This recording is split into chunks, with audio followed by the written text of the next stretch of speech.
you to understand. The second thing is that there are three kinds of fitna that Allah talks about in the Quran. One kind is from Allah Himself. And to give you, He talks about this in many ways, but one of the ways that fitna happens in this dunya. By the way, there's a fitna in this dunya, and there's also a fitna in the akhirah. يَوْمَ هُمْ عَلَى النَّارِ يُفْتَنُونَ, the day on which they are going to be put in fitna on the fire. That's on Judgment Day. They're going to be in fitna. What does that mean? Just like the fire burns deep inside the metal and melts the impurities, that's how Allah takes the people of Jahannam and burns them deep inside. And He uses the word fitna for that on Judgment Day. But I'm not talking about akhirah. In terms of this dunya, three kinds of fitna. And the first of them is when Allah puts somebody in fitna. The easiest example of that for you to remember is what Allah says about Musa alayhi salam. When Musa alayhi salam spoke with him on the mountain, Allah told him, وَفَتَنَّاكَ فُتُونًا. We tested you multiple times. We put you in fitna multiple times. When he was born, the order was to kill all the babies.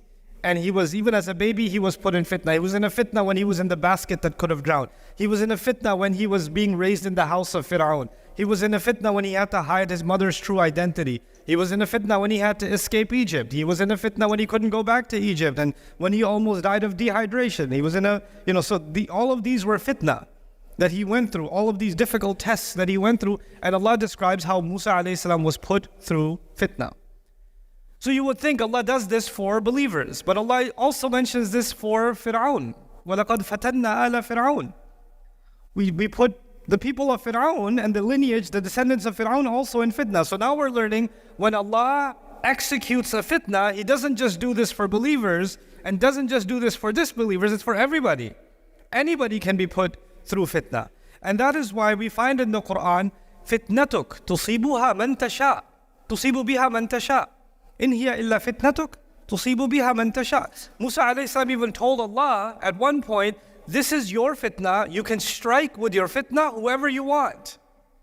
You can strike with your fitna whoever you want. So Muslims don't have a simplistic understanding of difficulties or tests or trials in this life. So we don't say, how come good people are having difficult time and how come bad people are having a good time? I don't get it. People who say that must not have studied the Quran. People who say that would not have learned لَقَدْ خَلَقْنَا الْإِنسَانَ فِي كَبَدٍ. Because Allah makes this clear from the very beginning. That fitna will happen and وَاتَّقُوا فِتْنَةً لَا تُصِيبَنَّ الَّذِينَ ظَلَمُوا مِنْكُمْ خَاصَّةً. Like you should be afraid of a fitna that will not just strike the people who do wrong, Allah says. So fitna doesn't just happen to people that are bad or people who do wrong. Fitna happens to everybody. And sometimes some people's crime, many people have to pay the price. At least in this world it looks like that. Some people commit a crime and everybody has to pay the price, right? And that is the nature of fitna. Allah Azza wa Jal creates fitna in many, many ways. And some of those fitnas seem very drastically unfair. Like recently here, I was telling the story of Yusuf alayhi salam, and what happened to Yusuf alayhi salam from the beginning of his life is unfair. His brothers, what they did to him is not his fault. So they put him in fitna. But now, one category was when Allah puts you in fitna. Okay, let's talk about the second category. The second category is when people put you in fitna. When people put you, like إِنَّ الَّذِينَ فَتَنُوا الْمُؤْمِنِينَ وَالْمُؤْمِنَاتِ. Like رَبَّنَا لَا تَجْعَلْنَا فِتْنَةً لِلَّذِينَ كَفَرُوا. When people put you in difficulty, when people persecute believers, when people attack believers, when people wrong, when people oppress other people, that's the second kind of fitna Allah describes in the Quran. People that commit crimes against others are putting them in fitna. People that are torturing, persecuting, murdering, killing, they're putting other people in fitna. People that are abusing others are putting people in fitna. This is another category. So now there's two different categories. There's the fitna Allah puts you in. There's the fitna people put you in. And then there's the third category. The fitna I put myself in. وَلَكِنَّكُمْ فَتَنْتُمْ أَنفُسَكُمْ. Allah says, you put yourselves in fitna. You threw yourselves into fitna. So now we've got three. And we need to understand how the three of these work. There's the fitna from Allah. There's the fitna from bad people. And by the way, it's not just bad people. It's not just, I should have qualified, it's not just bad people. Allah says, إِنَّمَا أَمْوَالُكُمْ وَأَوْلَادُكُمْ fitna. Even your children are a fitna, so your children are putting you in fitna. So it's not just kuffar that are putting you in fitna, the enemies of Allah that are putting you in fitna. The baby that you love, the children that you love, the daughter that you're excited to get married, get her married off, and her wedding's happening in a couple of weeks, and Allah is calling that a fitna too. Right? So fitna comes from Allah, fitna comes from people, and then fitna comes from within myself. Now what Allah describes in the Quran then is how people get, when they have weak faith, what happens to them? Whenever people put them in fitna, جَعَلَ فِتْنَةَ النَّاسِ كَعَذَابِ اللَّهِ. This person takes the fitna that people put him in. People are doing something wrong to you. People are doing something messed up. And then you convert that in your head. Why is Allah letting this happen? This must be Allah punishing me. Why is Allah punishing me? I didn't do anything. So you confuse the fitna of people with the adhab of Allah. And my objective in the next half of this khutbah is to try to properly understand what is it that Allah wants us to know about this term and how we should live our lives thinking about the trials and difficulties that we go through. Of course, everyone here knows nothing happens except by the will of Allah. So I'm going to give you a silly example. I will be a silly example. Brains than dogs and snakes. So the guy's arguing, I threw a rock at you, you see me, but I'm just the stick. Behind me is the power of Allah. Allah did this, not me, so blame Allah. That's His. So this idea, and therefore, because everything happens by the will of Allah, we should blame Allah for everything bad that happens. Now to understand this problem, and first I wanted to make sure you understand the problem. Now, how do we understand the solution? What Allah has done is separated those two things. Allah allowing something to happen is not the same as Allah desiring something to happen. Allah allows many things to happen in this world that make Allah angry.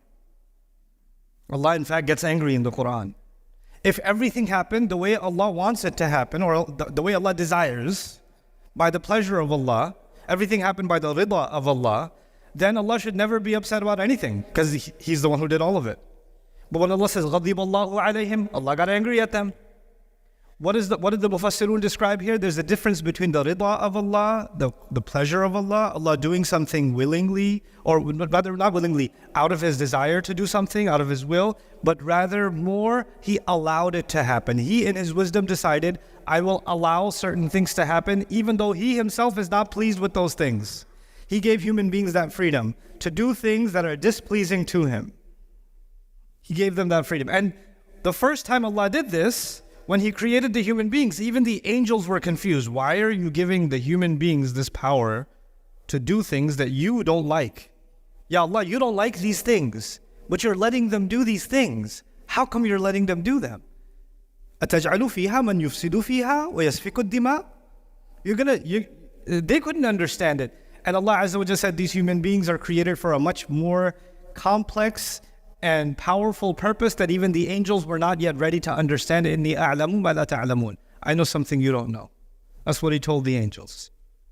Now, Allah has given me the freedom to displease Him. Forget talking about anybody else. I'm not here to talk about Fir'aun or Shaitan, I'm here to talk about myself. And every one of us should be thinking about themselves. Allah has given me the ability to disobey Him. Allah has given me the freedom to upset Him, the freedom to make Him angry, the freedom to backbite, the freedom to slander, the freedom to eat haram, the freedom to attack someone else, to hurt someone else, to steal. He's given me that freedom. He's given me the reign to do it. So before I complain about how come this one got away with it and that one got away with it, how come the zalim gets away with it, before we say that, I have to ask myself, what do I get away with? What do I get away with?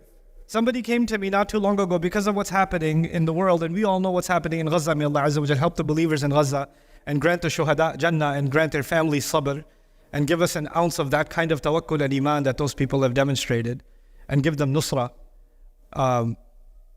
But somebody came and asked, how come Allah is letting that happen? How come Allah doesn't just stop it? Because it's a fitna from Allah. It's a fitna from, how come Allah doesn't just stop it? So the question then becomes, let's think about this reasonably. If you want Allah to stop it, if you want Allah to intervene, should Allah not intervene every time you and I disobey Allah? Where do you draw the line?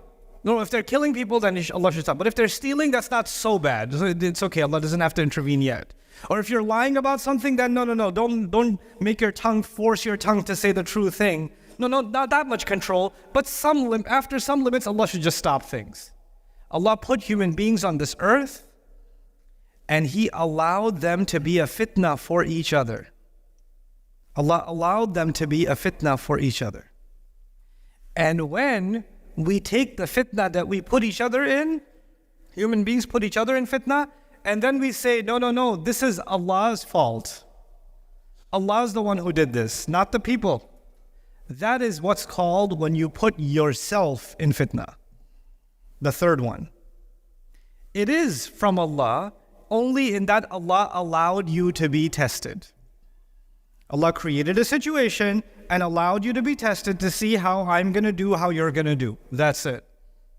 You know, there are other people other than Islam, they believe in God too. And some people believe in a God that's sadistic. He enjoys torturing people. He enjoys watching the show. You know, like old kings they used to have for their entertainment. They used to go into an arena, they'd bring out a prisoner and they'd bring out a lion. And they'd enjoy watching the lion devour the human being for their own entertainment. So people got this sick idea that kings, they like to enjoy their subjects when they're suffering. So some people even develop this philosophy, well, you know, there's a God, He created the universe, but He's just enjoying the show, watching us kill each other, watching us just burn each other. This is the kind of God. This concept is actually there. This is what you call people putting themselves in fitna. جَعَلَ فِتْنَةَ النَّاسِ كَعَذَابِ اللَّهِ. This is what this is. Allah even describes this subhanahu wa ta'ala Himself. But when Allah puts me and you through fitna, it is because, what's the purpose? Let's conclude it. What's the right way to understand that Allah is putting me through fitna? If somebody stole money from me, that person put me in fitna. But Allah let it happen. Allah allowed it to happen. So the final question is, why did Allah allow it to happen? For two reasons. Allah was testing the thief, and Allah was testing me. And that person has already failed because they stole. Now the only part left is, what am I going to do? Am I going to pass this test or not? Because there's two different tests. The zalim has his own test, the mazloom has his own test. Both of them are being tested. The zalim already failed because they did against the will of Allah. But the one who has been wronged, now they have to decide how they're going to react. Are they going to react according to the will of Allah? Or are they going to react against the will of Allah? Are they going to say, what can I learn from this? How do I respond to this within reason, within what Allah has allowed me to respond to? Does this affect my relationship with Allah Himself? Or no? And for people, when people have this problem that they want to blame Allah for the crisis that they're going through, I'll tell you, Allah put in our fitrah, He put in human nature. You don't even have to be Muslim to understand this. Allah put in our nature the understanding that actually it is human beings that put each other in difficulty. If you were driving your car right now and somebody hit you in the back, Allah protect you, but if that happened, somebody hit you in the back, immediately you don't say, Ya Allah, ma hadhihi al-fitna. You look back and say, hey man, why are you on the phone? Immediately you blame the guy who hit you. You didn't blame Allah. You didn't blame Allah. You say, hey, give me your driver's license. Let's call the police. You're holding him responsible immediately, yes?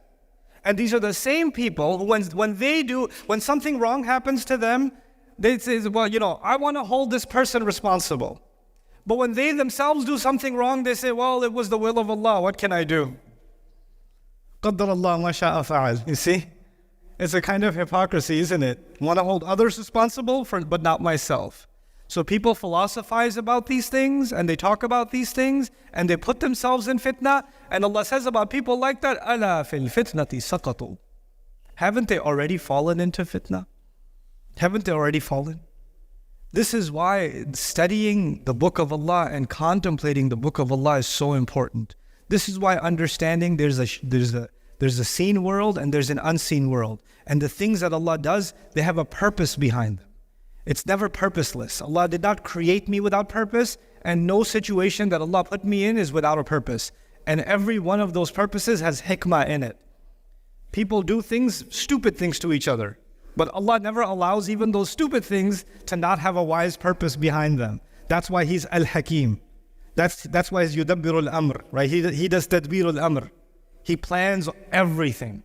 Even the things that we do that weren't planned by us, were badly planned by us, behind them, there's a great hikmah that Allah allows to happen. May Allah Azza wa Jal not allow us to become people that become maftun, that become people fallen into fitna, that falsely attribute the tests of Allah for the wrong reasons to people. People do things to each other for sadistic reasons, but Allah only tests me for my own benefit. There's never any test that Allah put me through except that I was going to benefit from it. Somehow it was going to be something that raises me in ranks. يَرْفَعِ اللَّهُ الَّذِينَ آمَنُوا مِنْكُمْ وَالَّذِينَ أُوتُوا الْعِلْمَ دَرَجَاتٍ. Right? Allah is going to raise the ranks among you, those who believe and those who've been given knowledge. Allah will raise the ranks. And Allah only raises the ranks by more and more and more tests. So may Allah Azza wa Jal make us understand those tests and be able to live up to the tests that we are going to be facing in our lives. This is the final statement I'll give to myself and to all of you. Allah Azza wa Jal prepared the ummah. He prepared the ummah. When in Surah Al-Baqarah, He declared us to be a new ummah. وَكَذَلِكَ جَعَلْنَاكُمْ أُمَّةً وَسَطًا. He declared us to be a nation, a balanced nation. And He, in that same surah, He said, وَلَنَبْلُوَنَّكُمْ بِشَيْءٍ. We're going to test you, absolutely test you with all kinds of things. مِنَ الْخَوْفِ وَالْجُوعِ وَنَقْصٍ مِنَ الْأَمْوَالِ وَالْأَنفُسِ وَالثَّمَرَاتِ. We're going to put you in a lot of tests. Lots and lots of tests. But what will be how do you know you passed a test? Who will get the good grade? How do you know if you're passing the test? That's the end of that ayah. Allah says, وَبَشِّرِ الصَّابِرِينَ الَّذِينَ إِذَا أَصَابَتْهُمْ مُصِيبَةٌ قَالُوا إِنَّا لِلَّهِ وَإِنَّا إِلَيْهِ رَاجِعُونَ. Congratulations to those who passed the test. Congratulations to the people that can have sabr. And what does sabr mean? Those who, whenever the difficulty or whatever calamity, whatever test strikes them, they say, we belong to Allah. We have to go back to Allah also. They understand every one of these tests is temporary and return to Allah is permanent. Temporary difficulty, permanent reward. Just like you and I, we have temporary difficulty. Students that have exams coming up, studying is difficult, temporary difficulty, long-term benefits. You have, if you're running a business and it's high, some people in the retail business, there's Black Friday and, Shaitan Thursday, whatever they got. You got those sales and there's a lot of work, there's a lot of headache, there's a lot of employee problems, there's a lot of business problems, there's a lot of security problems, all that stuff. But you're putting all that work in, long-term benefits. The money that comes in is really good, right? So every time there is long-term benefit, you have to go through difficulty first, right? And believers understand this about their entire life. Allah will put me through one short-term difficulty, then another, even if it's a lifelong sickness. Even a lifelong sickness is a short-term difficulty compared to the long-term benefit that's coming. And that's what they get from Inna lillahi wa inna ilayhi raji'un. We belong to Allah, and only Allah, to Allah alone is it that we are going to return. May Allah Azza wa Jal make us all those who pass all of the fitan that come our way. Barakallahu li wa lakum fil Qur'an al-Hakim wa nafa'ani wa iyyakum bil ayat wa dhikr.